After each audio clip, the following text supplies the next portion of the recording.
Do you find that sometimes you spend so much time on social media and lose track of time?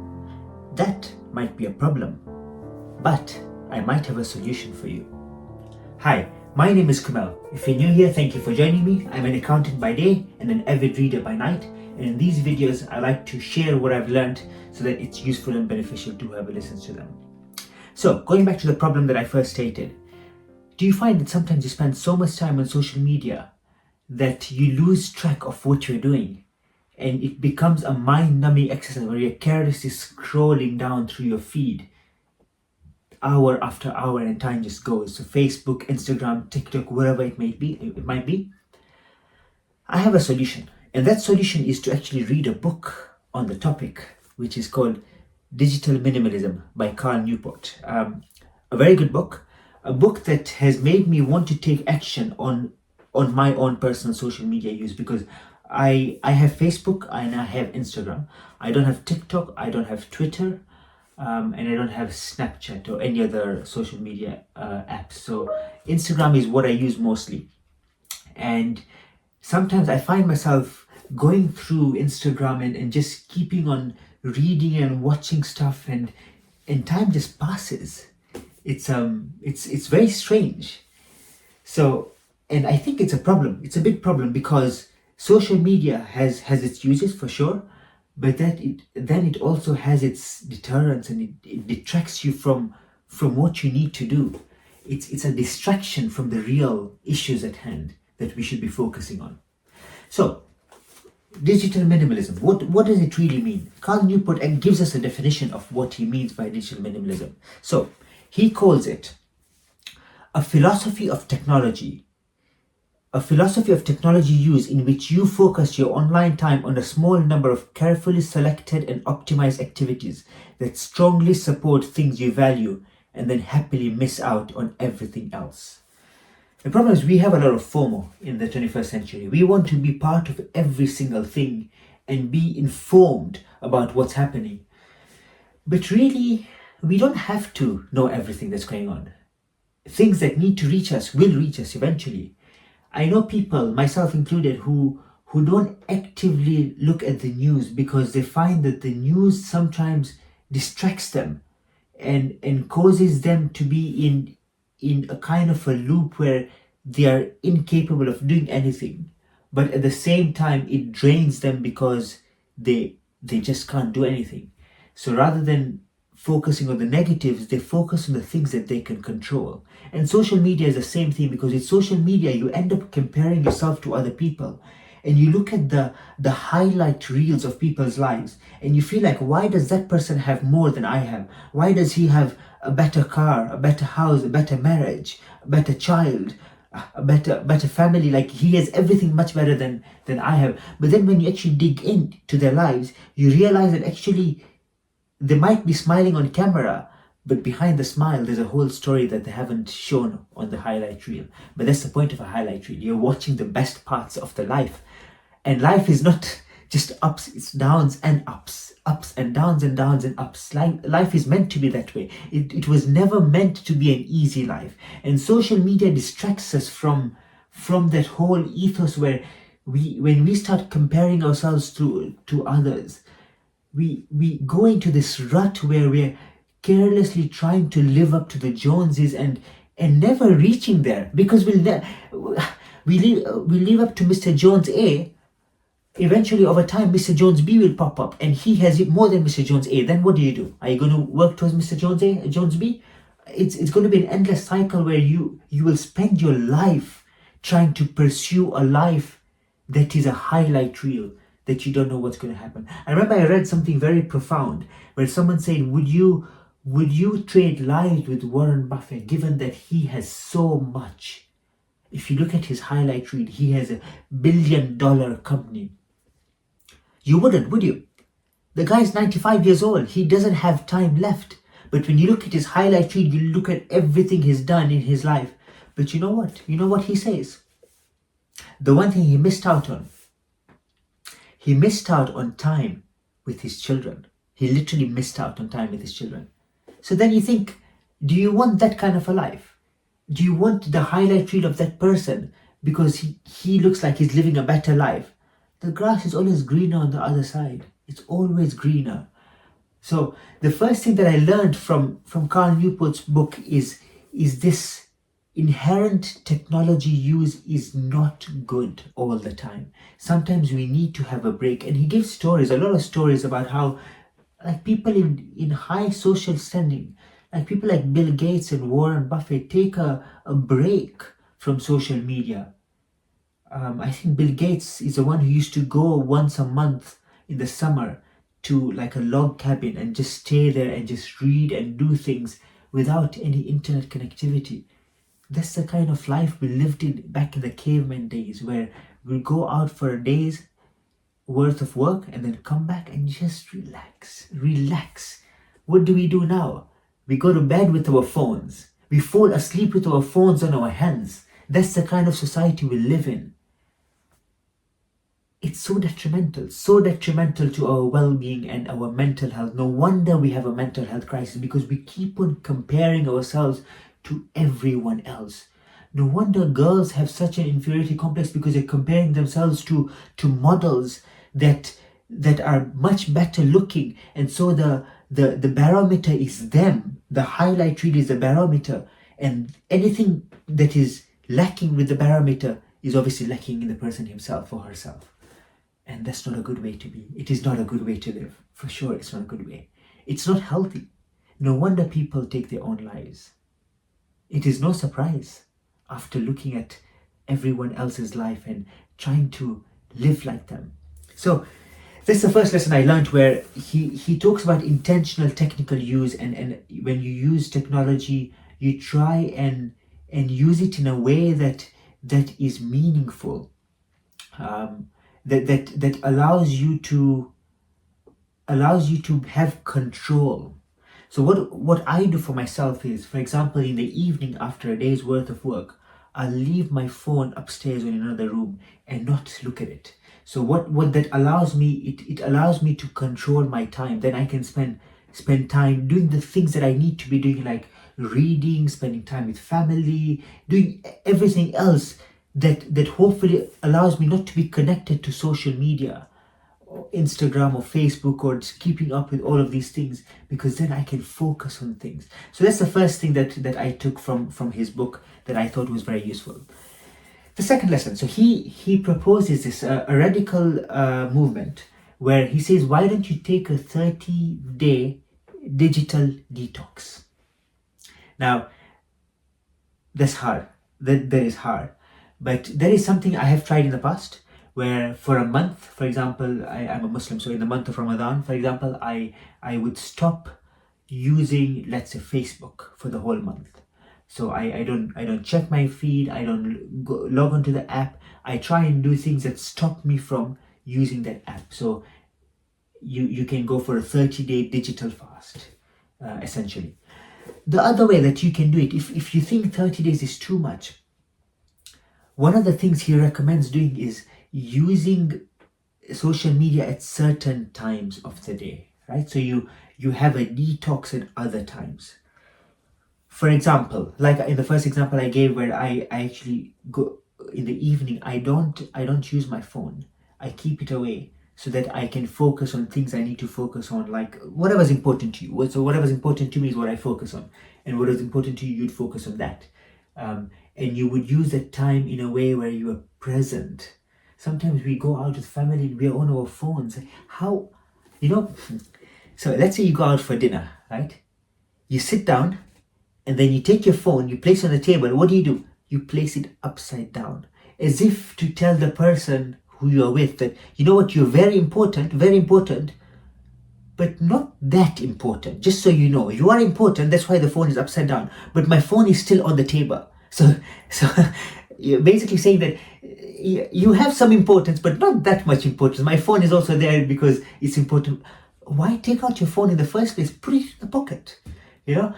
I have made it a habit now. If I go out with a friend, I've actually practiced this. If I go out with a friend, for the whole duration of the time, I will not take out my phone unless it is urgent. Unless I get a call that I need to pick up, or I need to read a message, I will do it. Otherwise, I will not take out my phone for that whole duration. 1 hour, 2 hours, 3 hours maybe. What's going to happen? You're going to die. No, you're not. You're not going to die. Nothing's going to happen. The world won't fall apart, will it? No, it won't. It won't. And so that way I am present when I am with my friend. I am present and I'm so engrossed in the conversation, and I don't have this distraction. And that's why I don't even, now when I go out with friends and family, I don't even take out my phone and put it on the table, because that in itself is distracting. I try and put it in my pocket because that's where it should be. Put it on silent, put it in your pocket. Obviously if you have important people that you want to have calls from, you can set that up as well. But when your phone's on silent, you can put it on vibrate as well. And if you have a smartwatch, you can actually see who's calling you, so you know if it's something you need to pick up or not. So that's the second thing, where you have this digital detox, where you're trying to rejuvenate and revitalize yourself. Remember, in caveman days, we never had this distraction. After a day's worth of work, what do? You go back home. What do? You have a fire, sit around the fire and tell stories. That's what they did. In the evening, they relaxed with storytelling, brotherhood. They sat together, they shared their meals, all of them together. They shared stories. They connected on a heart-to-heart level, not on this digital level where you have like digital friends and you like things and you poke things. So that's I think a really useful tip. Third lesson. Okay, so in Carl Newport's book, when he talks about, so he has two parts to the book. The first part is the foundation, where he explains what digital minimalism is, and he talks about this digital declutter and how we should stop, focusing our times using social media and just free our time with other things. And then in part 2, he gives us some practical ways of trying to do this, and I found this very, very useful. I'll summarize them and I'll tell you which one I found very, very, very useful. So he gives 4 practices. Number 1 is spending time alone. Do you know, we are so scared to be on our own. We just don't like being on our own. As soon as we're on our own, what do? Pick up our phone straight away. That's literally, if we're in a social gathering and we don't have anyone to talk to, what do? Take your phone out. Everyone does it. I do it too. And it's something I need to stop doing. I need to work on. But so spending time alone is important, because when you spend time alone, you connect with yourself and your thoughts and your heart and your spirit, like you're all connected, and you think about things when you spend time alone. Second thing he says is don't click like. We are so attuned to clicking like with everything. Even a lot of people don't click like, but they click like in their heads. They don't click like physically. They go through the feed looking at everyone, but they won't put the stamp on that feed. They'll acknowledge that they've seen it, but not acknowledge in their heads, not in the likes. The third one, reclaim leisure. So he says that, when we talk about leisure and things that, because Aristotle talked about leisure as well. For Aristotle, leisure was something that was deeply meaningful. For us now, it's just become mundane, right? Like 2 weeks in a year, we go for a holiday and we come back, and then we just constantly, doing things, all the time. We haven't learned to relax, to take it easy, to breathe, to meditate, to take things slowly. We haven't. We so do that we forget sometimes we are human beings, not human doings. And then, so that's why he says that sometimes we just need to take some time out and just relax and do things that energize us, that rejuvenate us, things that make us happy too. Right? In fact, so in the first, in chapter 6, where he talks about reclaiming leisure, he talks about the Nicomachean ethics. And when Aristotle talks about the good life, what does he mean by the good life? It's all about practical virtues. And leisure was part of that whole holistic understanding of what it means to live an examined life. Because leisure is there to help us rejuvenate and reconnect ourselves. Yeah, so let me read the passage. It's interesting. It's very interesting. In his Nicomachean Ethics, compiled in the 4th century BC, Aristotle tackles a question as urgent then as it is today. How does one live a good life? The ethics divides its answer across 10 books.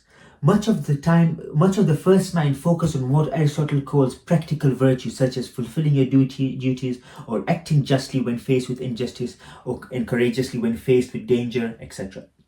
But then, in the 10th and final book of the ethics, Aristotle steps back from the gritted teeth heroic virtue and makes a simple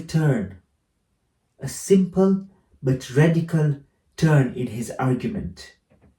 The best and most pleasant life is the life of the intellect. He concludes, this life will also be the happiest. The best and most pleasant life is the life of the intellect. He concludes, this life will also be the happiest. Do you know, it's interesting that he says that, because in the 18th and the 19th century, do you know what people did for fun? Yes, they went hunting, especially middle class people in Britain, in Great Britain, middle class people, for fun, for leisure. They went hunting, but there's something else that they did as well. And there's a whole culture around this. They read literature for fun. For them, it was something that engaged their minds and their intellects, that it's some sort of pleasure that you receive while studying and while reading things. And that's why I read a lot of books, because I find immense pleasure when I sit with a book. It's just me and the book and the author of the book, and we're just talking. Well, he's talking to me essentially, but I'm talking as well in a way, because I'm trying to understand his ideas in my own context. Wittgenstein talks about language games, right? The whole point is when someone talks, that's why it's called the theory of language games. They are talking in their language with their context, and when we understand them, we are understanding them in our language, our context. So you might say something to me, but you have a different language game to me. And in fact, over centuries, there are different language games as well, because language evolves over time. So the English spoken in the 19th century and 18th century is different to the English spoken today. For example, the amount of vulgarity that we have today is insane, is actually insane. Because if you look at the 18th and 19th century, especially in England, English people were prim and proper. When they spoke with so much respect and honor. There was a way to conduct yourself that now has been lost. Even the language has been lost. But my point was that in the 19th century, people read books and literature for fun, which we've lost now. We've actually lost. I've actually got a book here, going back to basics. I just got this book a few days ago, and I'm going to read it. It's called How to Read a Book by Adler. And Charles Van Doren, but Adler is the original author. In this book was written in 1947, I believe, 1940, early 1940s. But a phenomenal book on the principles of reading. What does it mean to read a book? He talks about 3 types of reading. When the first type of reading is when you read the whole book from cover to cover, like very quickly to understand it. The second type of reading is where you go a bit in depth, and the third, you really dive into a book. But we've forgotten that. There's no art of reading anymore, and reading is not that fun anymore. People want to watch things, and that's why for me, the best part of this book, the third lesson that I've learned, in the last chapter he says, join the attention resistance. Do you know the problem we have today is that our attention span is this much. It's like a goldfish, literally a goldfish, because we cannot focus. You leave a guy with a book, within 5 minutes he's bored, he's back on his phone. 5 minutes with a book and he's done. He just can't focus because of social media, because of videos. Why do you think reels are 30 seconds long? Because that's the attention span that we have now. Who's going to watch a 15-minute video? This video is almost 20 minutes now, so probably no one's going to watch this. But the point is, we've lost the touch, the attention that we used to have back in the days. We've lost it because of social media. And that's why, to me, the third lesson I've taken is join the attention resistance. Start bringing my attention back, the focus back that I need to bring. Because essentially, if I don't, I'm going to lose it. I'm going to lose it because then I'm going to start focusing on things that are not important. And I think it's really, really important to do things that are important to your journey. Otherwise, you will lose focus. You will lose focus, and to be honest, you have one life to live. Once the life is gone, your life is gone. That's it. There's no coming back. So, I found this book a really good book. I have tried to implement this in my life by trying to restrict my social media use, restrict the use of my phone, try and be more present when I'm out with friends and family. I make sure that my phone is in my pocket, so I don't get distracted by my phone. When I go to bed, I will not go to bed with my phone. I will have my phone next to me because I still use it as an alarm clock. Eventually I want to stop using it, but I will not look at my phone. I will try my best to go to bed. If I want to read a book, I can read a book. Otherwise, I just go to bed because I'm tired and I just need to sleep, because people end up spending an hour in bed before going to sleep. And the light of the phone is terrible. It's terrible for our eyes. No wonder people wear glasses all the time. Everyone's wearing glasses now. Or eyeglasses, as the Americans call it. So, I hope you enjoyed this video, and I hope you do read the book, Digital Minimalism, especially if you struggle with social media and are obsessed with living in a world that is so connected. Because at the end of the day, you will find out what you need to find, even if you're not on social media. You know why I listen to Carl Newport when he talks about digital minimalism? Because he does not have social media, and he's never had it. He has a phone, he has a used iPhone, but he has no social media apps on that. It might as well be a Nokia 3310 because he only uses for phone calls and text messages. So, I mean, he practices what he preaches. That's why I'm going to listen to him, because he's done this. He lives this kind of a life. And he's a professor at a university. Not just a normal, ordinary guy. He's a professor of computer science. So, if he can do it, anyone can do it. Right? That's it from me. Thank you for joining me. Until next time, I'll see you soon.